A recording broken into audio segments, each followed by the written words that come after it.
Ah, bonjour, je suis malade. Alors j'ai décidé aujourd'hui que je ne ferai plus que des vidéos quand j'étais malade. Non, c'est pas vrai. Bon, si vous êtes uniquement intéressé par l'Alpine, je vous mets le code ici, le temps auquel vous devez skipper, sinon vous appuyez sur CTRL plus flèche du droite et hop, je disparaîtrai. Mais pour ceux qui seraient un peu intéressés par ce qui se passe avec moi, pourquoi j'ai pas fait de vidéo depuis si longtemps, sachant que l'Alpine est finie depuis un petit moment maintenant, j'ai pas eu le temps et j'avais plus de voitures qui fonctionnaient, donc je devais m'occuper des voitures avant de trouver une solution. Je ferai peut-être une vidéo plus détaillée de ce qui s'est passé, mais globalement, j'ai perdu le démarreur de la Golf, donc je démarrais avec un tournevis.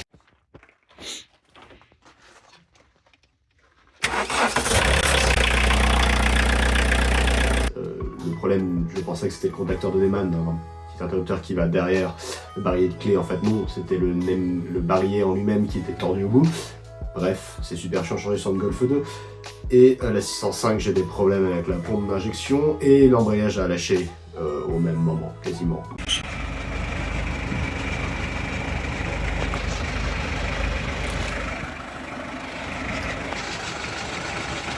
Donc j'ai été bloqué un peu sans voiture.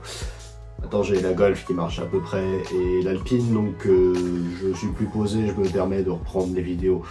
Mais bon, vous verrez, pas mal de vidéos devraient suivre dans l'instant. Intervalle un peu plus régulier, pas que sur l'Alpine, j'ai d'autres projets intéressants, comme par exemple vous devriez avoir une vidéo sous peu sur Rétromobile. Donc voilà, au visionnage et à tout à l'heure, quand vous verrez ma gueule probablement.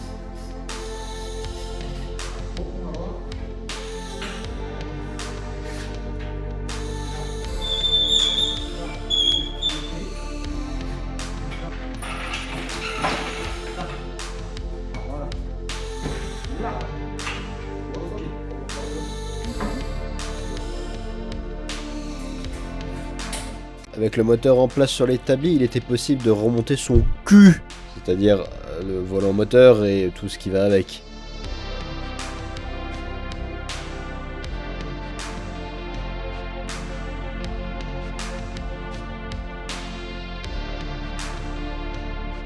Si je ne l'avais pas dit dans les épisodes précédents, vous verrez que le volant moteur a été resurfacé.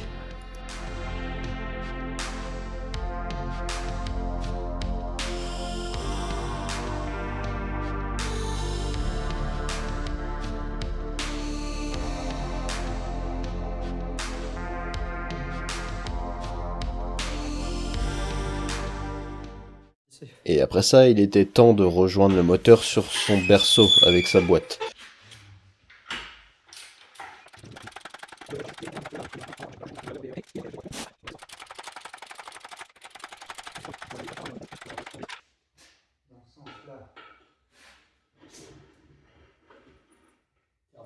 Bon, Fabien a plutôt l'habitude de travailler avec les 310 où on vient déposer moteur et boîte directement dans la caisse plutôt que sur le berceau. Et en faisant comme ça, impossible de joindre moteur et boîte. Du coup, on a tout redémonté et on a fait ça de la sorte.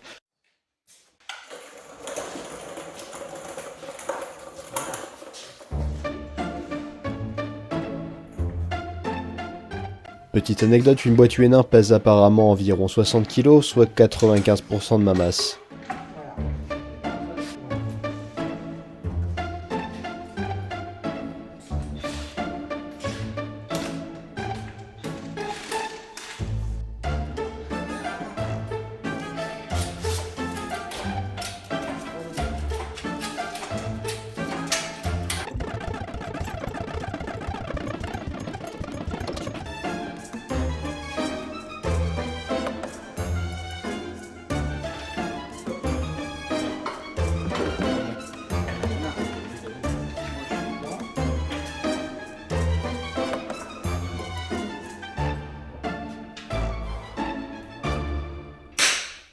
Allez. Donc je change toutes les durites d'eau, de refroidissement. Alors, en fait, tout le système de refroidissement va être neuf, en dehors du radiateur qui... c'est un radiateur d'origine, sauf que c'est un radiateur cuivre. Je préfère garder un gros radiateur cuivre que de passer sur un tout alu.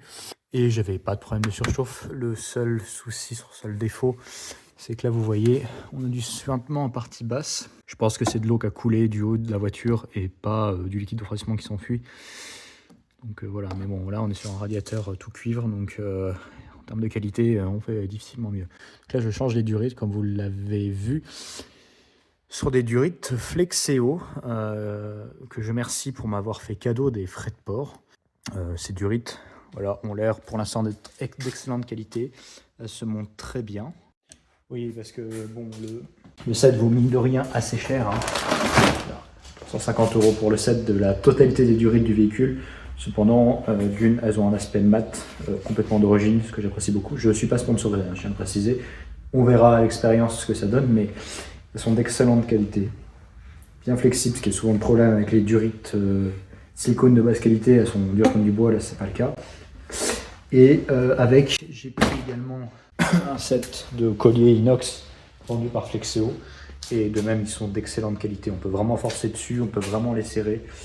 Et ils bloquent pas, ils sont pas durs, donc pour l'instant j'en suis satisfait. On verra ce que ça donne à l'usage. Bon, et puis c'est bien de dire de la merde pendant 10 minutes devant sa caméra, mais à un moment il faut bosser quand même. Hein. Vous avez pas idée à quel point c'est génial un peu. Ça a l'air chargé pourtant, mais pourquoi le voyant s'allume?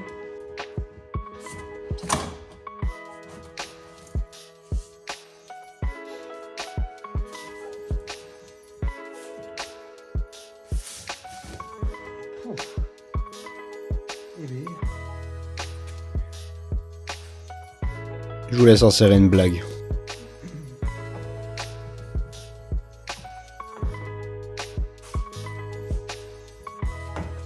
Oh.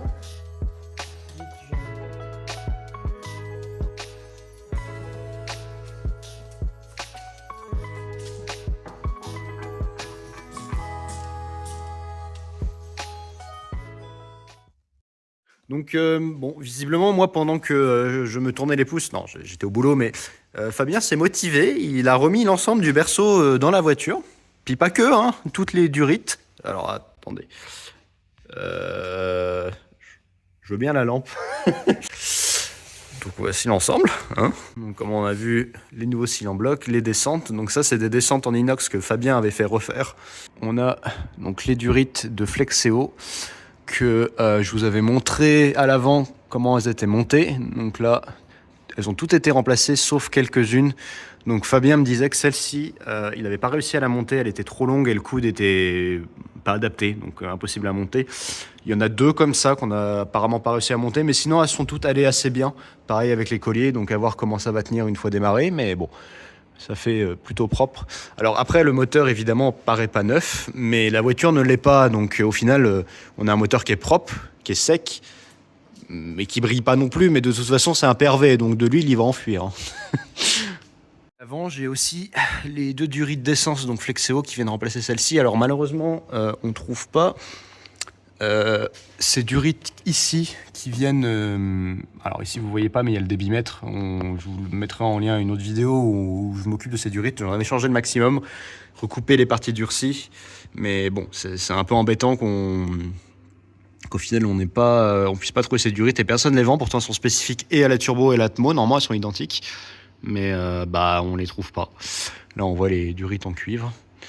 Donc aujourd'hui l'objectif, on va espérer, ça serait de démarrer et au moins la faire cycler et faire le premier resserrage de culasse, enfin le premier et le dernier normalement.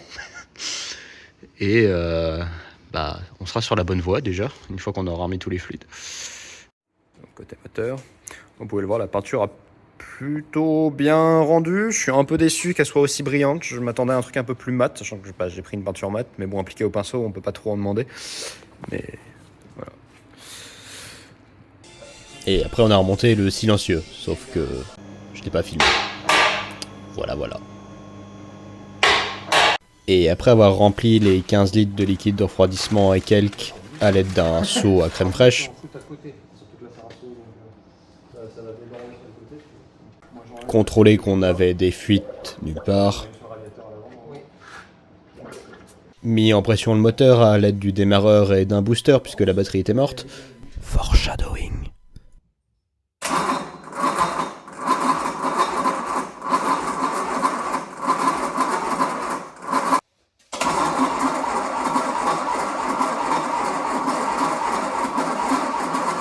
Il était temps de démarrer, enfin du moins essayer de démarrer.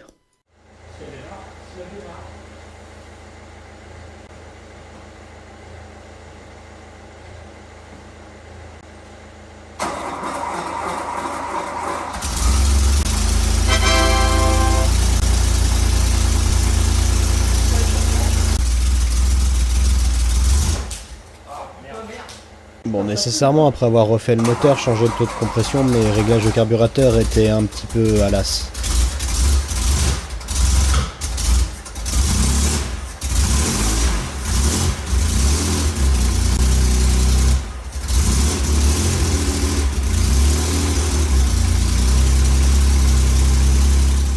On en a donc profité pour régler l'avance, en attendant que les ventilos s'allument.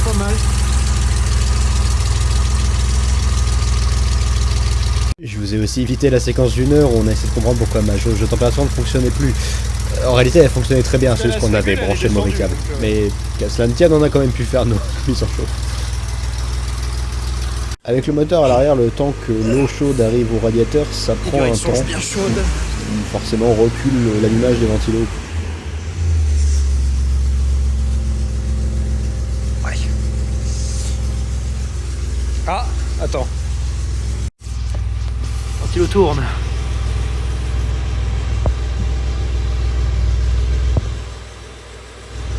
On attend qu'il s'éteigne et on coupe la voiture. Les culasses sont chaudes. Je vois bien. Donc, si au moindre contact, surtout qu'il y a des choses qui vont rentrer en frottement sur ce truc-là. Donc, bon. Tu peux pas.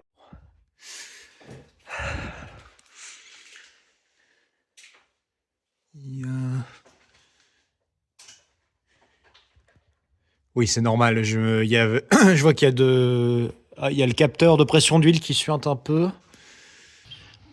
Là, c'est bien sec. Idem ici. Bah écoute. Moi, je vois rien. Je ne vois rien. Bon.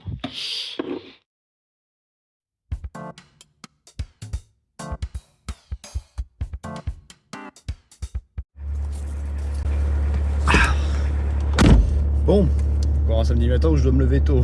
Aujourd'hui, je me rends à Limoges. Et normalement, aujourd'hui, l'Alpine devrait rouler. On va pas la ramener aujourd'hui, mais on va s'en approcher. On va faire les petites finitions. Et je l'espère, elle sera roulante. Fabien a beaucoup travaillé cette semaine. Il y a pas mal de choses qui se sont passées et qu'il faudra que je vous raconte. Mais là, la première étape, c'est de se rendre là-bas. Comme vous pouvez voir, je suis avec ma Golf, qui n'est normalement pas un véhicule que je prends pour faire de la route, au titre qu'elle dure comme une planche et qu'elle consomme environ 1 litre d'huile au 1000 km. La raison de ce choix, c'est que la 605 est archi en panne. Après avoir eu un problème de distribution que j'ai changé aussi vite que j'ai pu. Le tendeur était mort. C'est ma butée d'embrayage qui a lâché, donc j'ai pas spécialement envie de niquer ma boîte. Donc on va continuer à rouler avec la Golf qui n'a ni démarreur, qui n'a pas de démarreur et quasiment pas de frein. Bon, on va se mettre en route. Mini Golf, porte-moi chance s'il te plaît.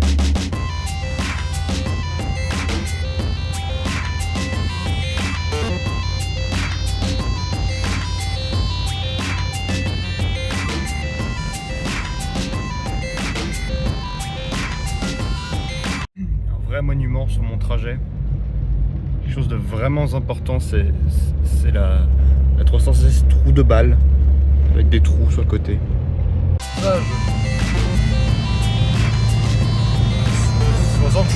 54 chevaux, c'est largement assez. Bon, sauf quand il y a une côte. Mais chute.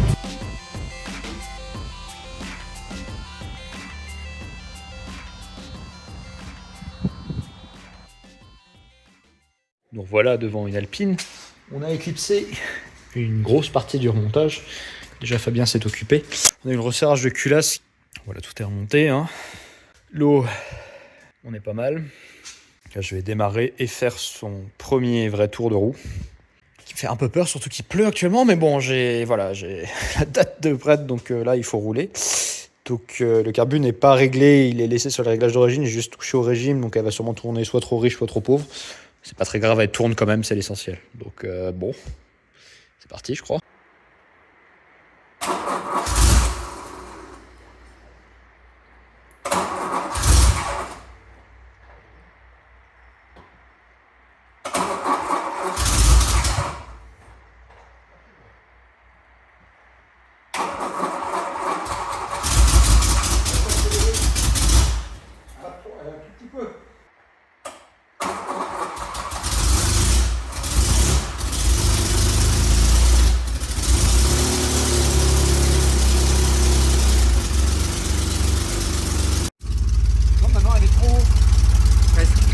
Anthony, cerisier.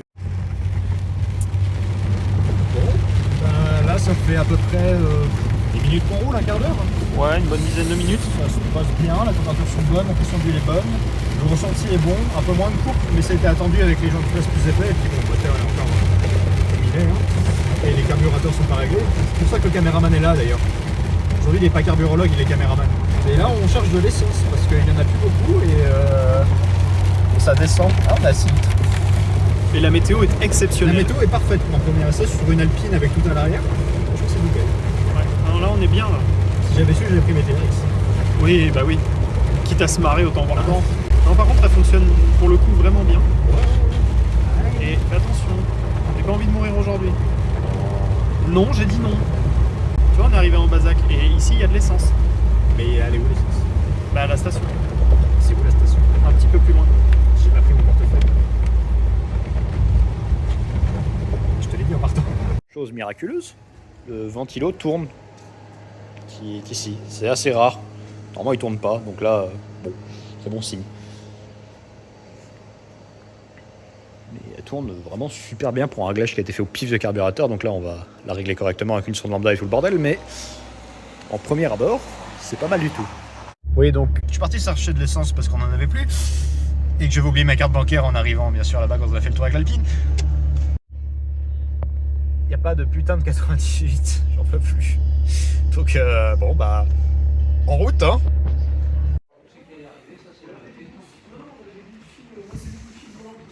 Et là, il était temps de me mettre en route pour où j'allais passer la nuit.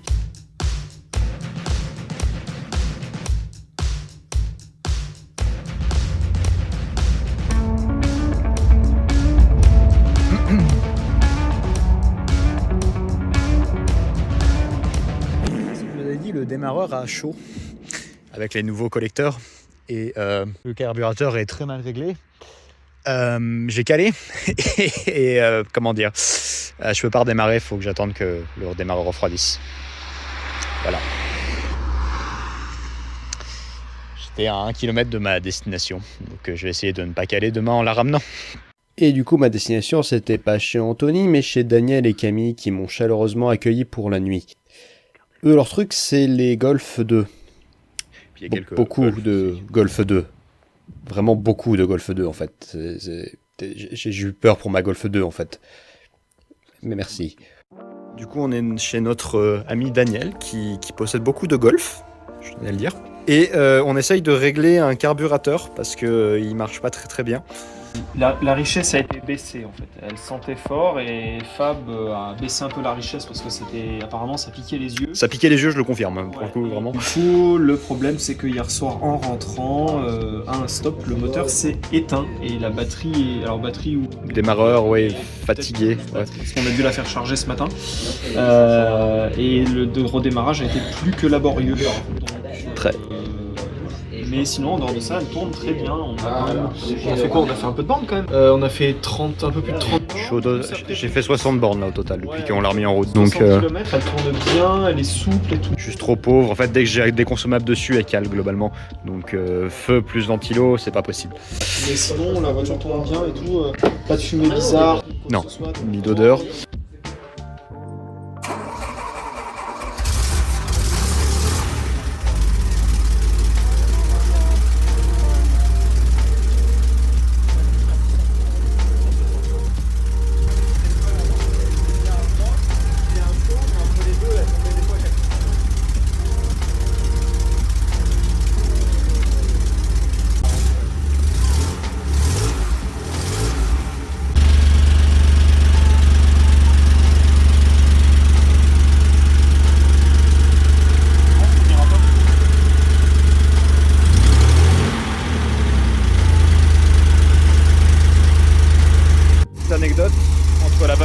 début officiel du coup de ralenti. Mais en fait, si tu veux, on prend l'impulsion bobine et on la compare à la masse. Donc en fait, il n'y a pas vraiment d'erreur possible. Et moi, ce truc-là, je sais qu'il est juste parce que je l'ai déjà comparé à d'autres outils que j'ai.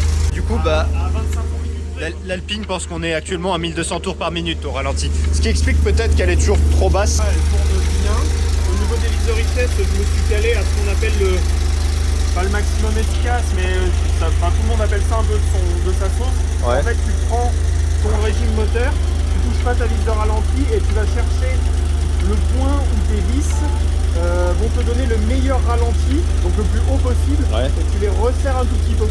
Et là, elle est en rodage de toute façon, donc on fera pas un réglage Oui. le plus précis du monde, mais le but c'est qu'elle cale plus au stop. Oui, ça et serait qu'on mieux, soit oui. pas emmerdé et qu'on voit Alors, cette histoire de redémarrage. Oui, parce que la du coup, batterie, je pense, si j'en elle est- conviens aux valeurs affichées, au ralenti, je devais être à genre 500 en fait, ce qui explique que quand j'avais mes feux plus des ventilos, elle calait. Tu peux être bas et c'est pas bon pour la pression d'huile. Non, c'est clair. Parce que là, j'ai les graduations, la graduation haute, Ouais. qui en fait correspond de 0 à 6000 tours minute. Et là, la graduation basse, c'est de 0 à 1600 tours minute. D'accord. Et en fait, si je switch entre les deux, déjà, je vois si je récupère mes petits, parce que là, on est à 900 tours minute. Et si je passe ici, on revient à 900 tours minute. C'est D'accord, un ok. outil qui a quasiment l'âge de l'Alpine. Donc, S'adapter au véhicule. problème Il avec utilise ce- des outils plus modernes maintenant, Anthony. Oui, alors j'en ai, mais figure-toi que celui-ci, c'est le seul avec lequel j'ai jamais de doute Ouais. sur ce qu'il me dit. Alors, bien évidemment, c'est pas une parole d'évangile non plus, faut pas être con et faut quand même savoir vérifier derrière. Mais par exemple, on voit, pour ceux que ça intéresse et qui fonctionnent encore avec des vis platinées, ici il y a ce qu'on appelle le duel. Et en fait, ça, c'est les angles de charge bobine. Donc en fait, l'écartement des vis platinées. Et pour ceux qui le savent, bon, moi j'ai aussi une Chevrolet, un V8. On puisse la voir en entier.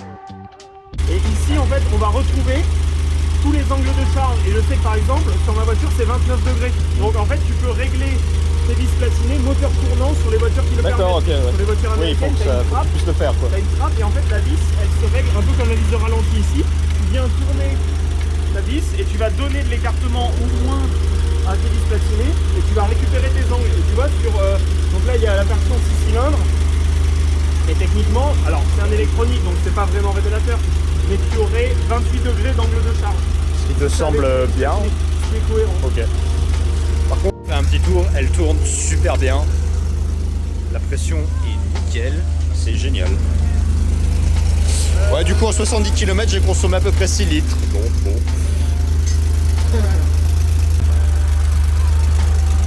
Par contre, les sorties qui sont pas au même niveau, ça me rend fou, mais bon. Oui, Stress. je l'ai vu hier déjà, il y en a une, elle est... Cette fois, il va faire très bien. Ça te va comme valeur? Parce que là il fait froid. Tu mets un petit coup de gaz ou pas? Voir.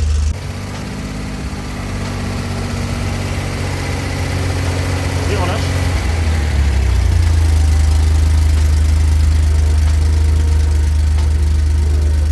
On est bien. Les gicleurs sont peut-être un peu forts au niveau du principal, Ouais. on verra. Ok. On va peut-être les baisser un peu. Mais Pour l'instant, pour le rodage, ça ira quoi, pour rouler. t'es tranquille là. Là tu roules tranquille. Super. T'auras pas de problème. C'est génial.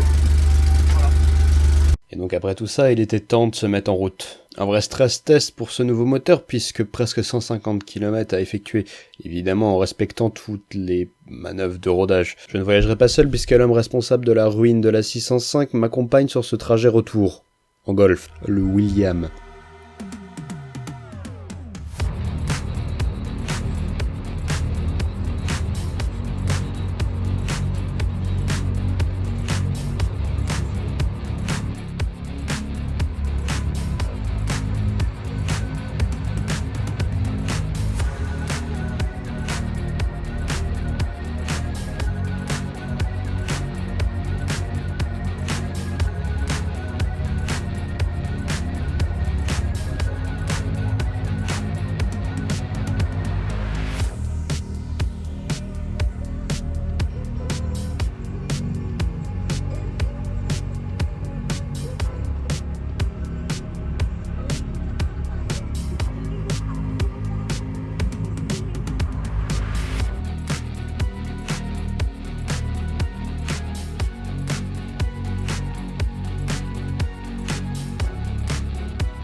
tout à l'heure, quand vous verrez ma gueule probablement. Non.